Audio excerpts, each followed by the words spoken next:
Now that you've watched lesson 11 and 12a, you should have now gone and watched Amazing Grace and done the questions that are in the team file drive as well. For that, you are ready to move on to think about the methods of the abolitionists. If you haven't done the other lessons, go back and do those first, because that kind of gives you the groundwork of what we're talking about, the people we're talking about, and what motivations they had to get involved in abolition in the first place. If you haven't watched Amazing Grace, definitely do that either now, like pause this video and go back and do that, or do it when you finish this one, because that gives you a really nice sort of visual image of the abolitionists and the kind of motivations and things, and you get to see what we've been talking about in a little bit more detail. So this lesson's about the methods that they actually used. We're thinking about why did they start to talk to people about abolition, and what sort of things did they use to spread this message to try and encourage more people to join them and to eventually abolish the slave trade.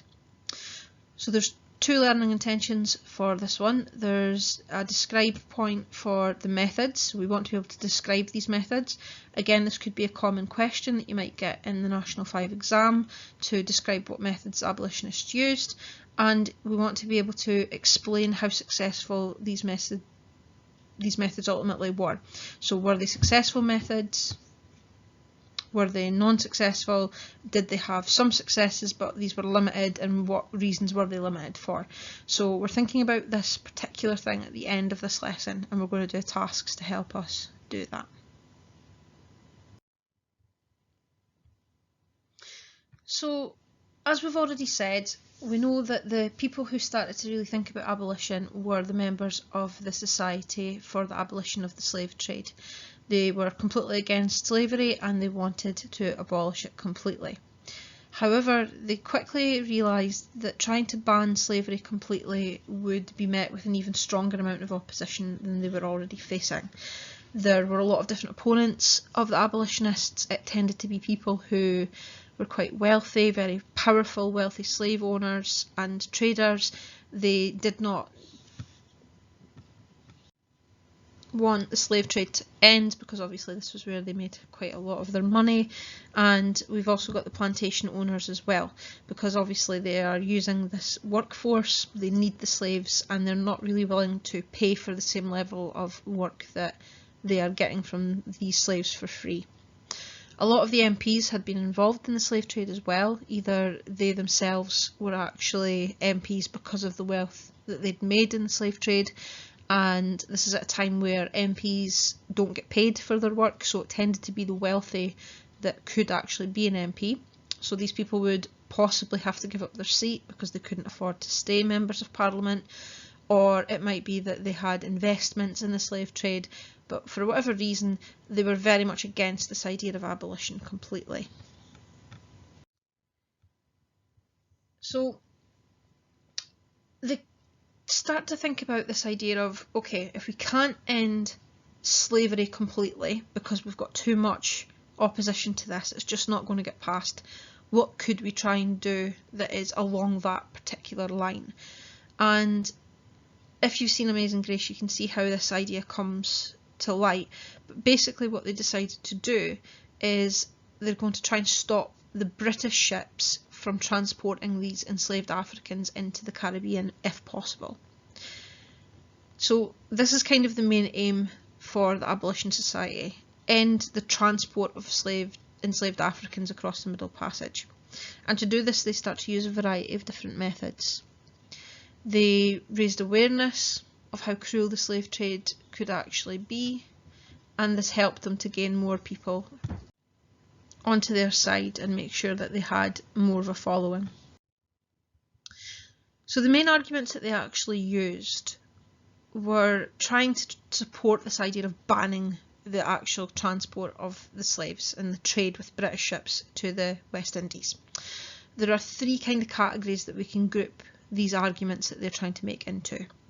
And this was what they tried to do as one of their methods. They used the main arguments of the slave trade in really nice, concise ways so that people could understand what they were trying to argue and they could see how these things directly related to them. So the three areas that we can look at are economic things, humanitarian things and religious things. As far as economic things go, one of the things that they argued was that the British industry actually no longer depended on the slave trade. They didn't need it. They had used the money, they now had loads of different factories and industries that meant that they could get employment quite a lot. The slave trade itself was no longer the main kind of source of money in Britain, and that actually it was more expensive to keep slaves, keep the plantations, and all this worry and things as well about slaves rebelling and overthrowing the plantation. Economically, it was actually safer to not have the trade. So that was one argument that they made. Obviously, we've still got the Industrial Revolution then in full swing, which means all these factories have loads of vacancies, unemployed people can get jobs there, so if they were to end the slave trade, it wasn't a case of there would suddenly be a mass influx of unemployed people in the British cities and things like that. There would still be jobs for them to go to. Also, they'd established that trade with other colonies in India, the Far East and things like that was growing quite rapidly, and they no longer were just relying on the slave trade or the trade with the Caribbean, which meant that actually the demand for this labour starts to decline slightly. In terms of the humanitarian argument, there's two really quite simple things. A lot of people actually died on the triangular trade, whether it be at any point in the passage, the Middle Passage especially, but at any point it was very likely that the British sailors, not just the slaves, were at risk of disease, of injury, of rebellion, anything like that, and it was a high death toll on the slave trade, and that was something that they had to try and stop for the benefit of the British people as well. They also argued that it brutalised everyone who took part in it. If you think about what we saw with the captain in Roots, who is at the very beginning on the slave journey, he's a very Christian man, he doesn't drink, he has very set morals, what is right and what is wrong, and we see him slowly declining as the pressure of what's happening and the brutality of what's happening on the Middle Passage starts to get to him. By the time we get to the Caribbean, he's a very different man, and he's done a lot of things that at the very beginning he was very much against, and he's drinking a lot more and things like that.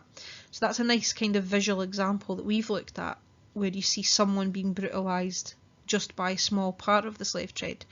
But this was the case for the sailors and things that were involved. They were so used to treating these people like that that they kind of developed a harsher edge to themselves, and their personalities was like that because of their contact with the slaves.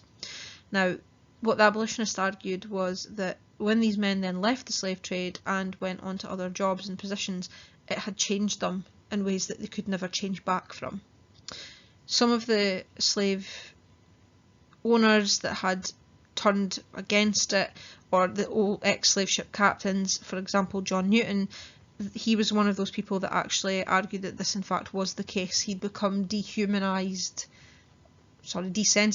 to this dehumanisation going on around about him, and he said it made him almost not even aware of the suffering of his fellow man, and that was one of the main things that he talked about in his sermons against the slave trade. In terms of religious reasons, again, two things. There is a huge religious revival, remember, at this point in time. Faith is really very important to the people, but the Bible is teaching that people should treat each other with kindness and with love, and that God created mankind as brothers and sisters, so slavery is actually breaking the rules of the Ten Commandments. It's not a Christian act, and they shouldn't be taking part in it if they are claiming to be Christian. Now, that is a really hard-hitting point for quite a lot of people. A lot of other people would argue that actually slavery is fine according to the Bible, but the abolitionists really took these two key points and used them really, really well. So if you have a think for a second about what type of methods you would actually maybe think of using. You might be thinking of things like petitions. You might have seen things like that happening today. Obviously we would use things like social media to try and spread this message. We would use things like newspapers and television and things like that. The same sort of idea is the case for these abolitionists as well. They used as much media as they possibly could, so at the time it would be posters and newspapers and letters and things like that. They would do public speeches and things, and again petitions.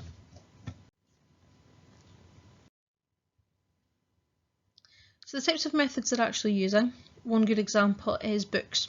So people would publish books about their thoughts and their opinions on the slave trade, but a really fantastic example is Olad Equiano. So an ex-slave writing his autobiography, which if you're interested you can buy from Amazon. It costs £3. You can buy a little copy of it and have a read. But it's talking about his experiences as a slave. So he talks about being captured, the Middle Passage, everything about that. And it's very much hard hitting because not only are they able to read about all these experiences from someone who was actually there, Olad Equiano actually went on a book tour, so they could meet the author and they could see that even though he was a black man and he was an ex-slave, he was actually educated and he could not only learn to speak English and to write and things that people were genuinely very convinced that slaves could not do, he was actually able to read enough and he was educated enough that he could even write a book about his own experiences and talk about them in public. So books were a really good way to do this. Other things like letters and articles in newspapers were published by people who were quite important names and journalists and things that supported abolition. The Abolitionist Society themselves wrote things into newspapers, and this would be spread across the UK. Towns and cities would have their own newspapers, so they would try to get as many articles in those as possible. You have things like pamphlets, which again just give information about what they're trying to do and about what the slave trade is kind of following and what the abolitionists have found out. So Thomas Clarkson's investigations and things like that. And they would hand these out with dates for meetings and things too. Petitions, just the same as it is used today, they would try to get petitions that they would take to Parliament with as many signatures as they could get, saying that the British people wanted the slave trade to end. Now, if you have a stop and think for a second, what type of problems do you think there might be with these methods? Think about what they all have in common.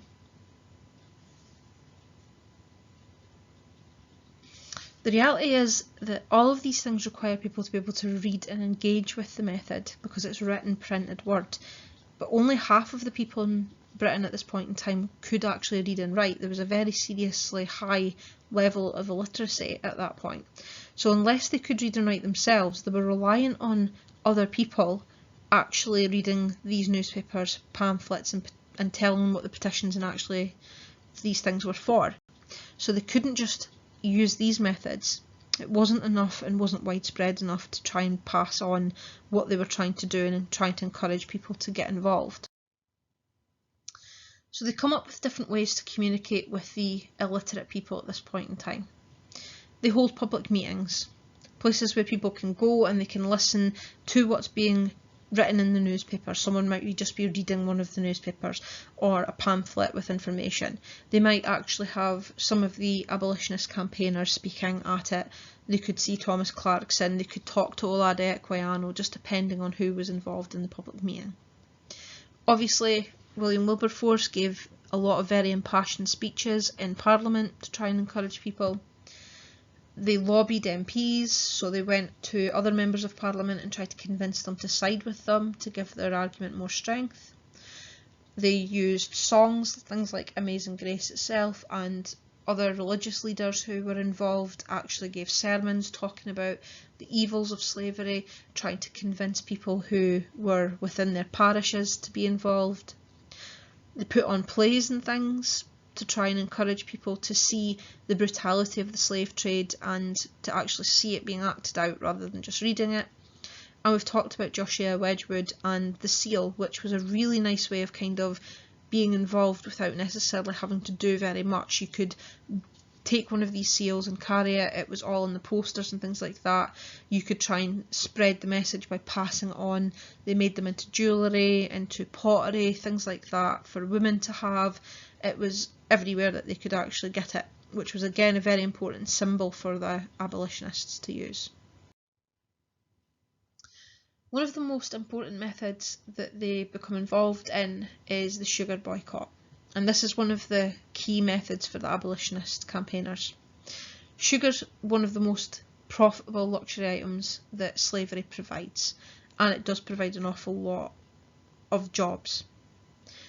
So in 1791, try to get the numbers right around, thousands and thousands of pamphlets were printed. As you can see, some examples in the picture there, encouraging people to boycott sugar that was produced by slaves. Roughly between 300,000 to 400,000 people are believed to have given up sugar by 1792, a year later, which caused sales of sugar to drop dramatically. Women at this point in time obviously don't have much of a political voice, but they played a really huge important role in this particular boycott because they helped persuade grocers to stop selling the sugar produced by enslaved people, because they were the ones that were purchasing all of the goods for the household. Instead, what people did was they bought sugar that was grown in India where slavery was not used. It was paid workers that were getting the sugar and making it through the plantations and things on that particular part of the world, and they had these jars which actually stated it was the East India sugar. It was not made by slaves, as you can see in the picture, and this sugar was then more profitable. So when that happens, it actually means that the amount of plantation work actually starts to decline if it's a sugar plantation, and the amount of slaves that are needed starts to decline as well. And this has a knock-on effect. It makes people start to think that perhaps the slave trade is not actually as profitable as it once was. So, we've described the methods that were used by the abolitionists, and there's a summary grid here. So what you should do is copy out the grid into your jotter or your notes. You don't have to write everything word for word, but you might be wanting to take some of the key kind of points and messages that we've got. So you might say something for your first one like they visited people in their homes to persuade them to support the cause. For example, sign petitions to be sent to Parliament. Okay, for the first box. You might talk about the fact like campaigners gave public lectures which attacked slavery and got a lot of attention from newspapers and things. They wore jewellery decorated by the chained black slave to show their support for the campaign. Obviously this was an important thing because, like we said, not everybody could actually read. We've got more than 300,000 people joined the sugar boycott, and this hurt slavery profits. We've got Wilberforce, like we said, introducing anti-slavery bills in Parliament, and he did this every year between 1791 and 1807. We've got people like Olaudah Equiano publishing his particular life story. We've got Thomas Clarkson travelling around the country, collecting evidence and showing people things like the shackles and the thumbscrews. We've got Granville Sharp, who we talked about in the other lessons, who's campaigning against the slave trade through the law and through the courts. And he's obviously organising witnesses to go to court. And then we've got things like the religious groups such as the Quakers deciding that anybody who was actually involved in the slave trade could not actually be one of their members. So make a copy of the table, pause the video. Okay, you can summarise it differently if you would like. You could add a wee bit more information if you've got it, but summarise the methods that were used by the abolitionists into a table in your jotter, and then continue the video. Okay, so last task then. What you're going to do is copy out the table that you can see here. Give yourselves about 3 or 4 lines per method. So you've just got some of the methods that are there, and you've got advantages and disadvantages. So what we're looking for you to do is basically think about what would an advantage of each of these be and write it in, and what would a disadvantage of each of them be. So for example, Equiano's autobiography, an advantage of that might be that it showed people firsthand what things were like for a slave because he'd actually been through it, and it actually showed them that slaves could be taught and were just like them because they could speak to him and things about it. But a disadvantage might be that people wouldn't want to maybe talk to him because he was obviously a slave. It could also be that people couldn't read, so it didn't matter to everyone. It was only the very wealthy that could maybe afford it because books were expensive, anything like that. So try and think of one advantage and one disadvantage at least. If you can put more, then do that, that's fine. But for each one advantage and then one disadvantage. And put that into your jotter or your notes.